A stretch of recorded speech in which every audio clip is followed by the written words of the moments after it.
हे मुनियों के मन रूपी कमल के भ्रमर, हे महान रणधीर एवं अजय रघुवीर, मैं आपको भजता हूँ। हे हरि, आपका नाम जपता हूँ और आपको नमस्कार करता हूँ। आप जन्म मरण रूपी रोग की महान औषध और अभिमान के शत्रु हैं। आप गुण, शील और कृपा के परम स्थान हैं। आप लक्ष्मीपति हैं।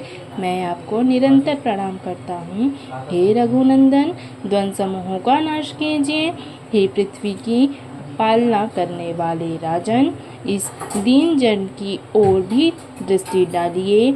मैं आपसे बार बार यही वरदान मांगता हूँ कि मुझे आपके चरण कमलों की अचल भक्ति और आपके भक्तों का सत्संग सदा प्राप्त हो। हे लक्ष्मीपते, हर्षित होकर मुझे यही दीजिए। श्री रामचंद्र जी के गुणों का वर्णन करके उमापति महादेव जी हर्षित होकर कैलाश को चले गए। तब प्रभु ने वानरों को सब प्रकार से सुख देने वाले डेरे दिलवाए। हे गरुड़ जी, सुनिए, यह कथा सबको पवित्र करने वाली है। तीनों प्रकार के तपों और जन्म मृत्यु के भय का नाश करने वाली है। महाराज श्री रामचंद्र जी के कल्याणमय राज्याभिषेक का चरित्र सुनकर मनुष्य वैराग्य को और ज्ञान को प्राप्त करते हैं, और जो मनुष्य सकाम भाव से सुनते और गाते हैं वे अनेक प्रकार के सुख और संपत्ति पाते हैं। वे जगत में देव दुर्लभ सुखों को भोगकर अंतकाल में श्री रघुनाथ जी के परम धाम को जाते हैं।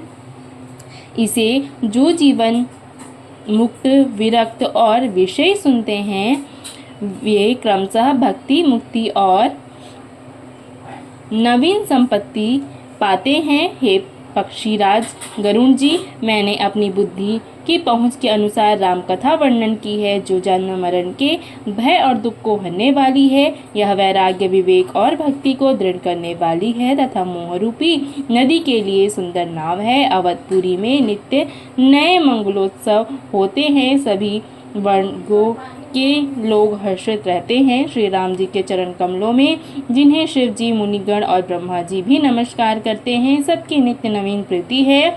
भिक्षुकों को बहुत प्रकार के वस्त्राभूषण पहनाए गए और ब्राह्मणों ने नाना प्रकार के दान पाए हैं। वानर सब ब्रह्मानंद में मग्न हैं। प्रभु के चरणों में सबका स्नेह है।